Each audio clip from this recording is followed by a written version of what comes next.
Assalamu alaikum warahmatullahi wabarakatuh. Ni mimi mwanafunzi wako dhaifu, mnyonge, masikini, wakati mwingine hata mjinga, Alhabibi Yahya, nikizungumza sasa nikiwa Dar es Salaam, Tanzania.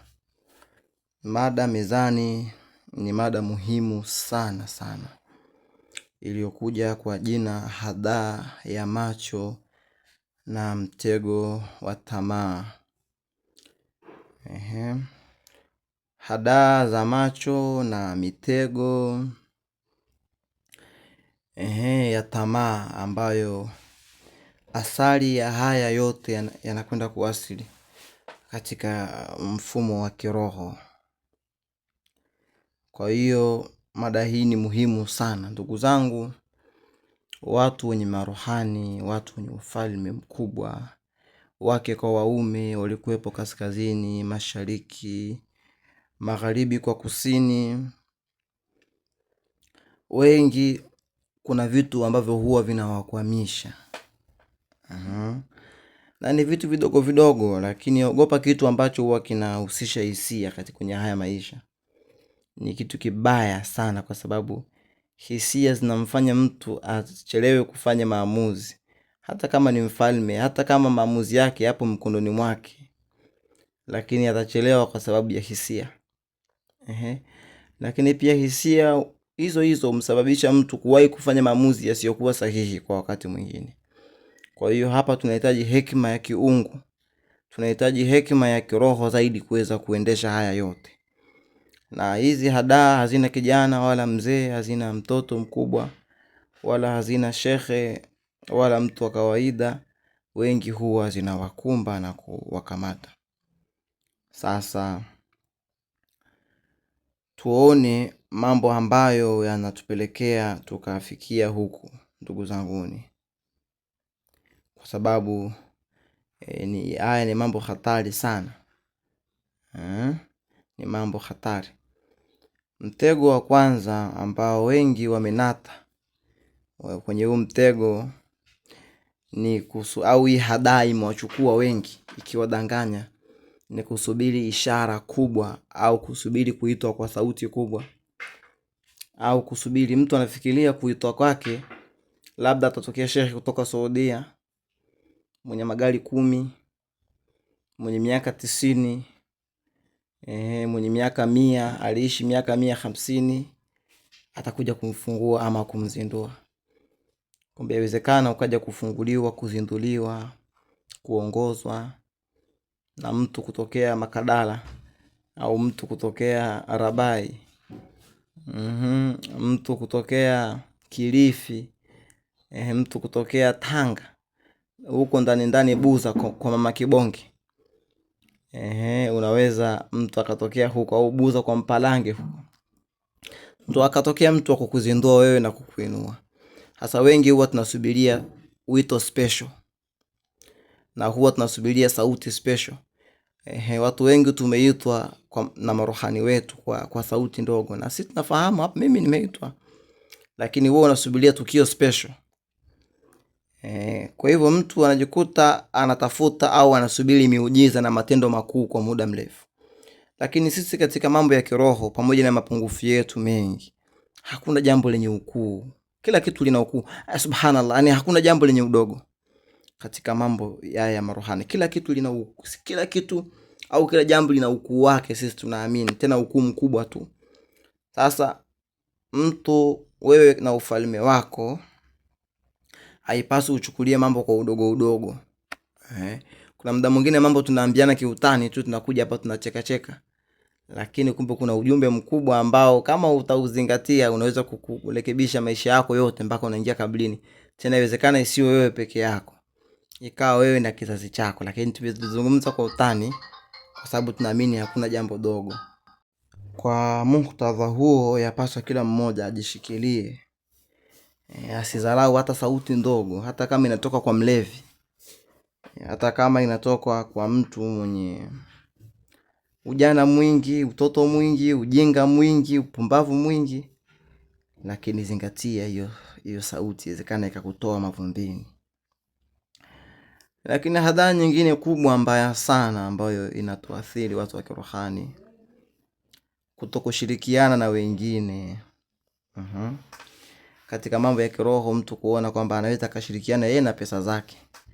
Mwingine anajua ndashirikiana mimi na elimu yangu. Kuna watu wamesoma huko mavyuo, mathanawi, vyuo vya kidini. Sasa kuna watu ataje kushirikiana katika mambo ya fani.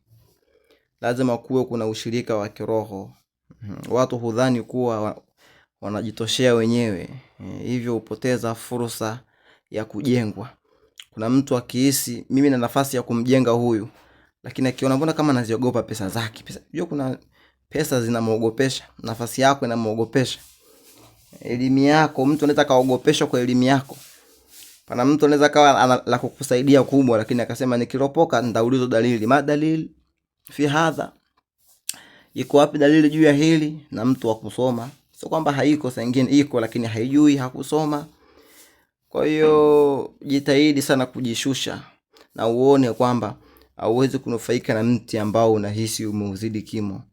Mti ambao unahisi umeuzidi kila kitu hauwezi kufaidika nacho. Lakini lingine ni kushindwa kudhibiti tamaa. Hapa tamaa za aina zote jamani, wanawake. Subhanallah. Wanawake kushindwa kudhibiti. Hapa watu wa kirohani wengi tunanasa hapa.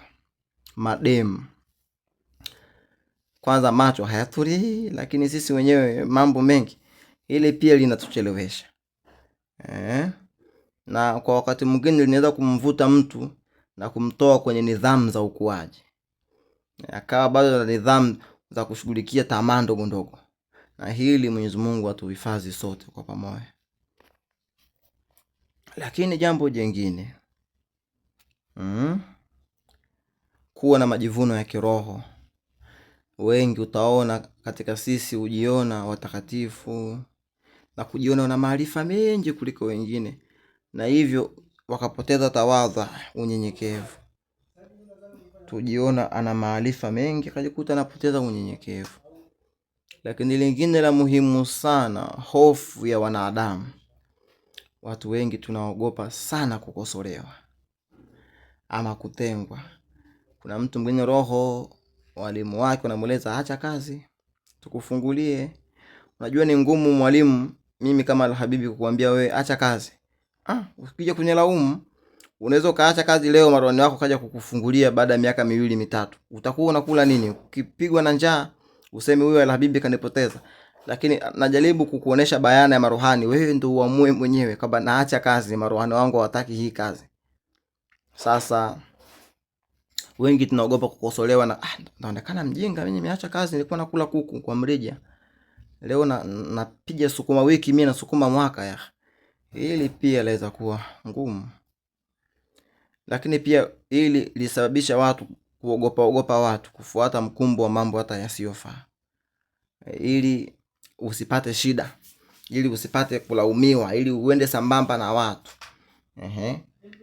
Watu wanashindwa kusimama kwenye ukweli, japokuwa ukweli unawadhuru. Sababu ukweli una washabiki wachache. Ukifuata wanavyotaka marwani wako, utaacha wengi, utaondoka na wachache, lakini kheri iwe hivyo. Lakini jambo jingine, upendeleo wa kibinafsi. Mara nyingi mtu anakuwa anajali tu nafsi yake tu mwenyewe. Kwa sababu kuna wakati mwingine marohani wanataka upite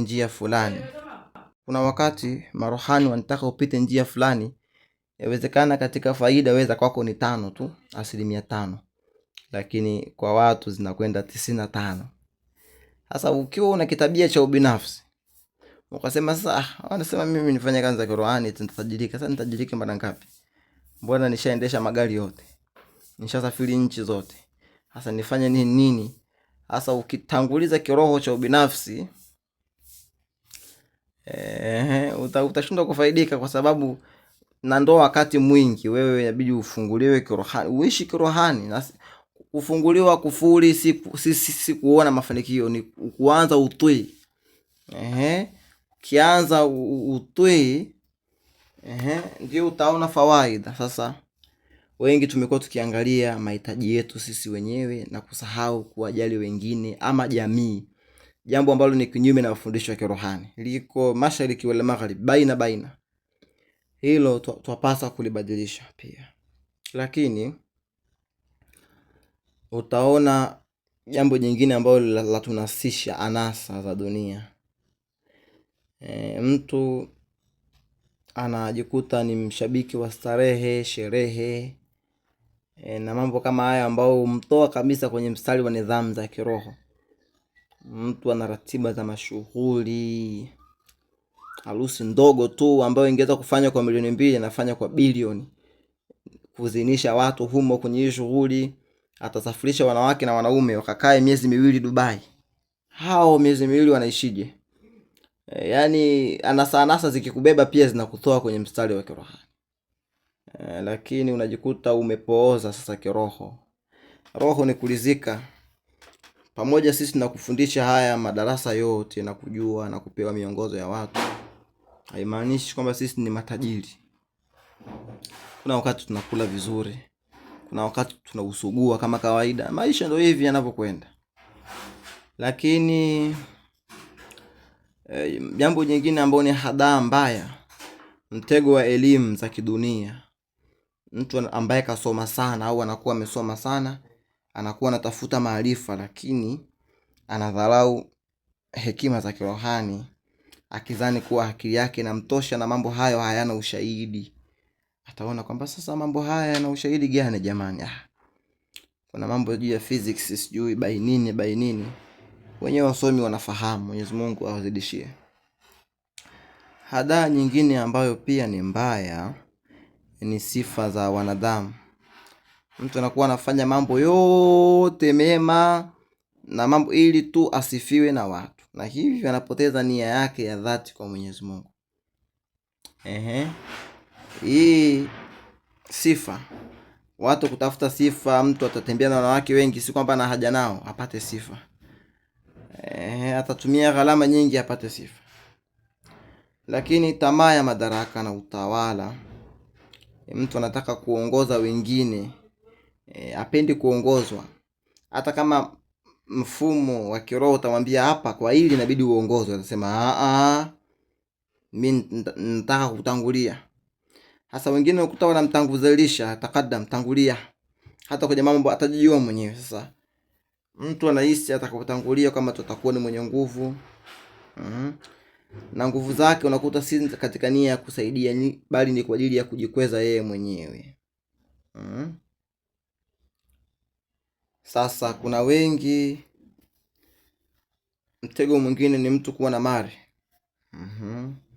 Kuna watu baada ya kupata mali wakaacha kujiendeleza kiroho, wakaona kwamba wamefika, kwa sababu kuna fikra za watu wengi wanafikiria kukua kiroho ni kumiliki gari na majumba. Hasa kumbe unaweza ikawa ni tetanus. Sasa kuna wengi hawajiendeleze, kishapata mali tu basi ajiendeleze kiroho, kusoma na kutafuta wajuzi na kuendelea kujikuza. Hii pia yarudisha wengi sana, na masala mengine kama hayo yakawa yameleta shida. Lakini tamaa ya ukwasi. Mtu anaweza kusema au ukamkuta anasema kila siku mwenyewe kwamba hata fikra zake anasema, yani yeye ni tamaa zake ni za ukwasi. Pana wengi wanaacha kutumia marohani, wanatumia mahudamu, kwa sababu wamepewa hudamu huyo Maimuna, wanamtafuta wengi. Akaacha neema kubwa zaidi akafuata neema. Amefuata neema lakini kaacha neema kubwa zaidi. Tamaa ya mali na utajiri. Mtu anaweza kuona kwamba mafanikio ni kuwa na vitu vingi, na kupoteza mwelekeo wa ndani. Na pia anaweza akajinogesha nje, lakini kumbe nje ni ndani ni mchachu mchungu. Haya mambo tuzingatieni ndugu zangu, na Mwenyezi Mungu atatujalia kheri. Minal ladhina yastami'una alqawla fayattabi'una ahsana. Alhamdulillah rabbil alamin.